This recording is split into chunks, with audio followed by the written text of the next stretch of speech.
Well, we've got somebody here, Neil in Idaho, who would disagree with us, and wants to talk about why he believes that what we call God is the physical universe, and yet he believes in the supernatural, and atheism is too close-minded. So, Neil, welcome to the show. How can we help? Hey there, how you doing, Matt? I'm having a good day. How are you? I've been having a good day as well. I've been watching your show since I was about 16 years old. I was raised as a fundamentalist Christian. I was raised as a non-denominational. I was raised as someone who would be considered like a charismatic or speaking in tongues. But as I got older, I came to realize that it's like morally repugnant in a lot of ways to try and reconcile my inner morality with a God that would allow people to be separated from himself by one way or another. Okay, so I was about to cheer and applaud you for taking that step, and then you ended that wonderful sentence with the worst phrasing possible, which is that you have an objection to a God that would allow people to live apart from him. Well, I have no problem with a God that allows people to live apart from him. The problem I have is a God that, when people seek him out, does nothing. A God that allows people to live apart from him, that's Right. just allowing them to exercise their freedom, you know? Okay. Yeah, that's good. But when I say apart from him, I'm talking in the traditional Christian sense. I'm saying apart from all goodness, apart from all anything redeemable and good in the traditional Christian sense. So But I that's find not a real the thing. idea of the Christian God to be morally repugnant. Neil, this is Mandisa. Can you expound? Can you explain what the Christian sense is? Are you Mandisa? Are you the gospel singer, Mandisa? Hell no. She is the Christian singer. I am the atheist. I'm waiting for that, by the way. I'm waiting for someone to connect us. I just wanted but to no, that is not my me. soul. I am a You were the singer, gospel though. singer, I do Mandisa. sing. We should do a I hymn do sing, someday. but I'm not that singer. We'll rewrite a hymn and make it filthy I just wanted and funny. to ask. Anyway, please continue, because Mandisa had a question for you about what you were saying, and I have 20. Yes, the Christian God, what I was raised to believe in,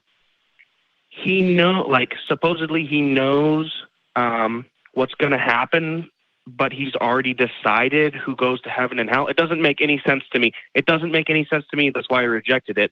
But I've had many experiences, and I've also had experiences with my family members and experiences living out of state and different things where I saw things that were supernatural. So I don't know how to reconcile that. And How do you know?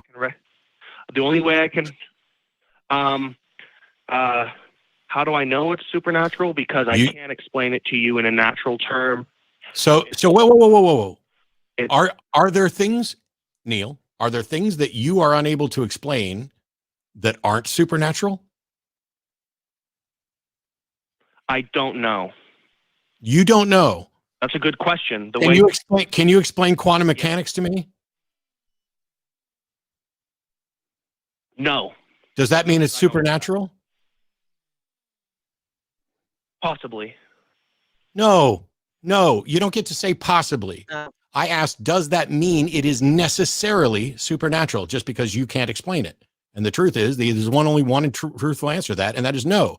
The criteria by which we judge whether or not something is supernatural is not, can Neil in Idaho fucking explain it? Okay. Are we all in agreement there? I'm listening. Well, I'm wondering if you're agreeing. I understand. How do you... Yeah. So now you've had some experience. You've had some experience that you think is supernatural. I would love to hear what that experience is briefly and why you concluded that it's supernatural. Okay, so when I was living in California, I was under extreme emotional duress in a time of my life, and I saw a vision of a man walking around in my head who was an ancient man. I don't know who he was, but I saw him. You saw him And, in your yeah, head. like I'm So dead you didn't serious. see him with your eyes, Yes, right? I had a vision. No, I had a vision. I had a vision, and I closed my eyes. I wasn't on drugs or anything. I had a vision, and I saw a man in my head. How can you A Middle Eastern man? I don't know who. Neil, I'm trying to understand this. What? How can you see someone inside your head with your eyes? I saw him in my mind's eye. In your mind's eye. So you didn't have a vision. Okay. You didn't see anything with your eyes. You thought something in your brain, right? In my consciousness, yes. In my consciousness, yes. Yes. And you did say that you were under extreme duress and you were going through a very bad time in your life, correct? Yes, yes. And that's what makes it hard for me to know the line between natural and supernatural, is that all these things, these God things keep happening to people when they're in these emotional times, you know, like that's what makes it hard for me. Neil, to understand truth from falsehood. Neil, if someone was under extreme emotional distress and they just imagined that they envisioned someone in their brain, how would you tell the difference between that and what happened to you?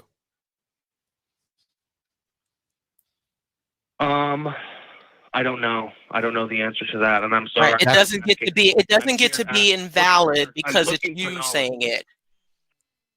If you just admitted that you have no way to tell the difference between your supernatural claim and someone else's claim that's not supernatural, then you are admitting that you don't have a justification for claiming that you had a supernatural experience.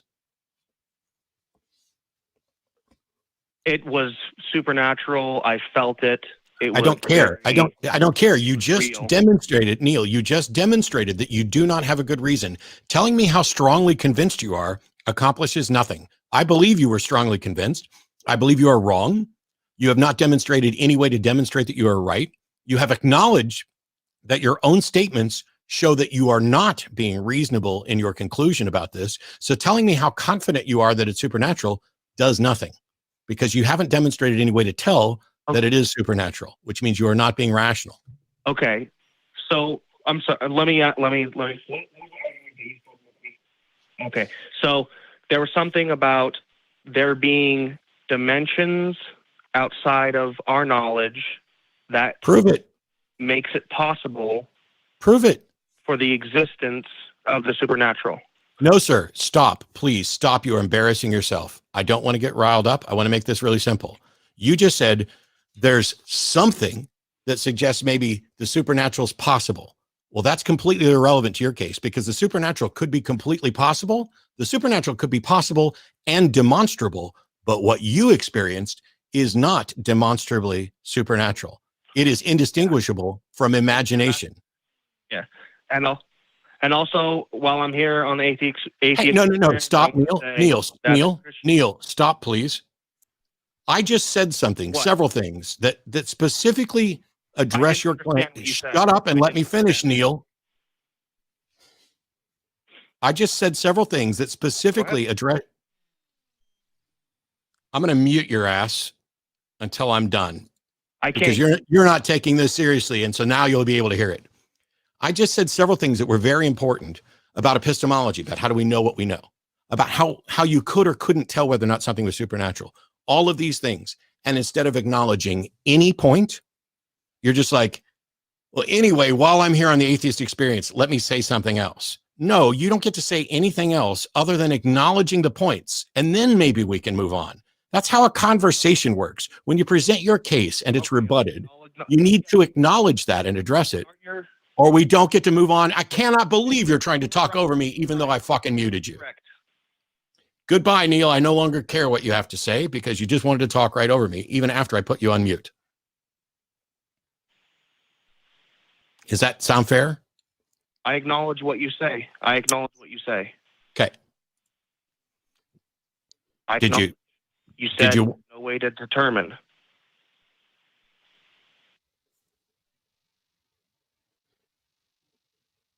I can't hear you. I can't hear anything. We're not saying anything. I'm waiting for you to say something to either end the conversation or make a point that we can continue with. That's how conversations go. I would like you to. Okay. So you are correct. There is no way to distinguish between what happened to me being real or not. That's what you're saying, correct? No, I'm saying that you haven't demonstrated it. There may in fact be a way to tell whether or not what you experienced was real. It's just that you haven't done that because you didn't bother to care about whether or not it's true. You just went with your gut.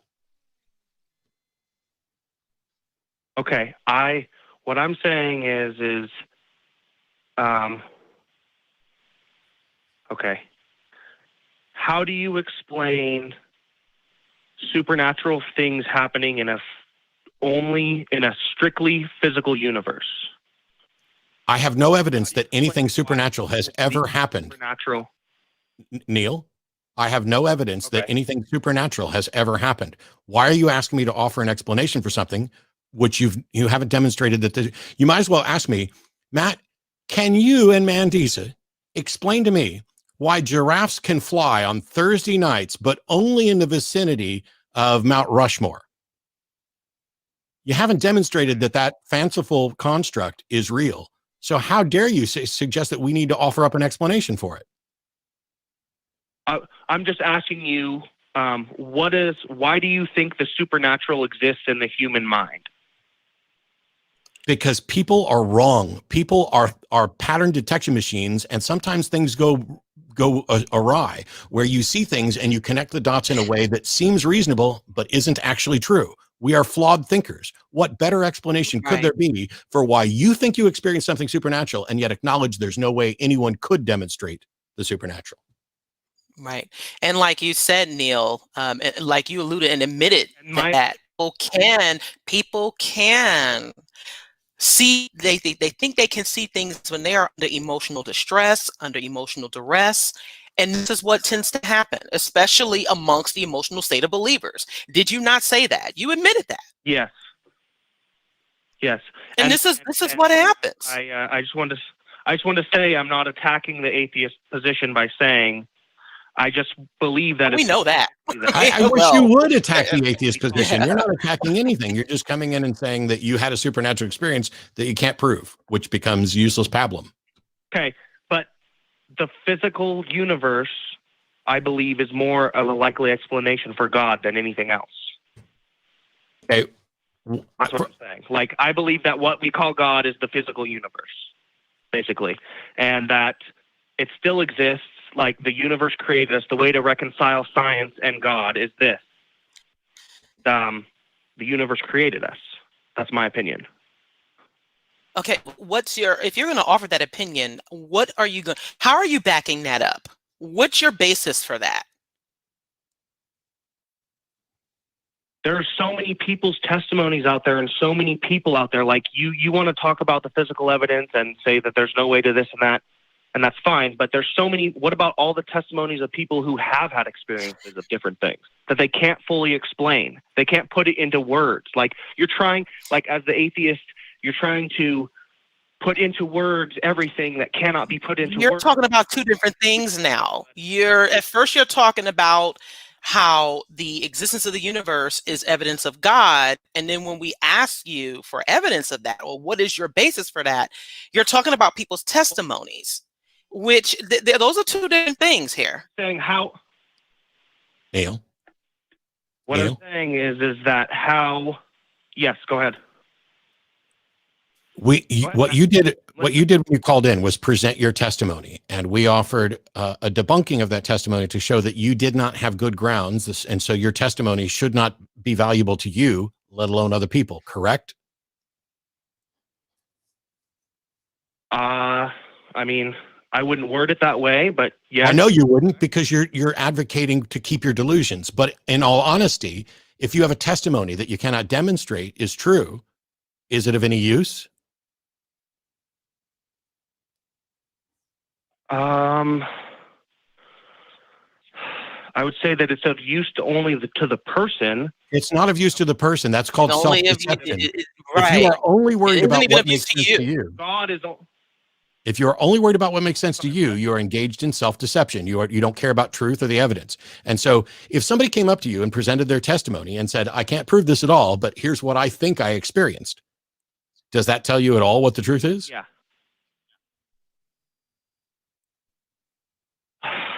Well, that's interesting. We were talking about this earlier today, what truth is.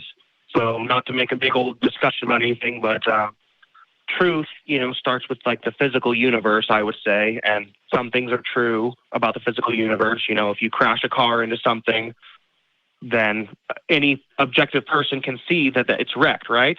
Or that something bad happened, or that two physical things crashed into each other, right?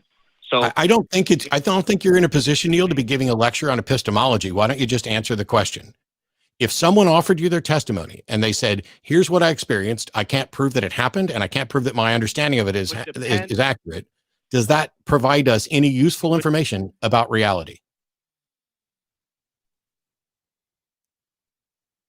I would say yes, because what useful information does it provide? Not answered me. What useful information does it provide?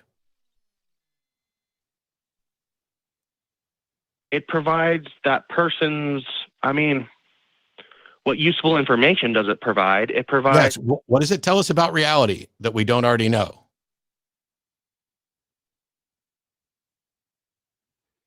It just tells us that person's perspective of it. Yes. And why can that person be wrong? Yes. And if we don't have any way of telling whether or not that person is wrong, should we just take their word for it? Or should we wait until we have a way of finding out if they're right or wrong? And that's the thing. That was a question, Neil. That was a question, Neil. Okay, that was a question.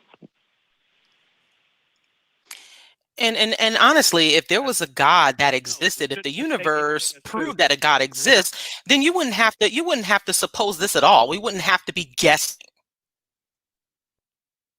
Right.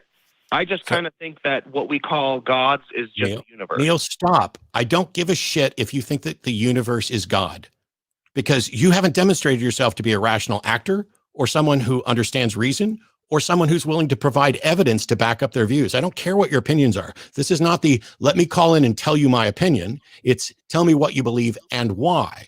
And if your why is that's just my opinion, well, go fucking watch The Big Lebowski, because this is not the show for that. But the point is, if one person tells you, hey, I experienced something, I can't prove it, I think it was supernatural. If we have no way of finding out whether or not they're right, we should not accept them. And that is true if one person does it or if a billion people do it. The plural of anecdote is not data. You don't just get to line up 100 opinions and all of a sudden have a fact. That's not the way reason works. Okay. And you're right. You're right. I'm well aware, and I appreciate that, Neil, but we've got to move on to other callers because this is taking a lot. So keep thinking about it. Call us back another time. All right, man. Have a good day. Thanks. You too. Bye. Things go much better when people can actually answer the question that's asked. I know they don't want to because they think I'm trying to trick them, but to the extent that I'm trying to trick them, I'm trying to trick them into recognizing that they are not thinking reasonably. So thanks for tricking me. All I'm right. just still stuck on the whole traditional Christian thing, because if we want to actually make it relevant to what's going on and what we've seen in recently, if we want to talk about what is supposedly a good Christian, or what he was trying to say was what a good Christian, we can certainly look at terrorists like the Ku Klux Klan who were being good Christians and who were doing their good Christian duty. So you can't say that they were being bad Christians. They were doing what Christians do. Yep.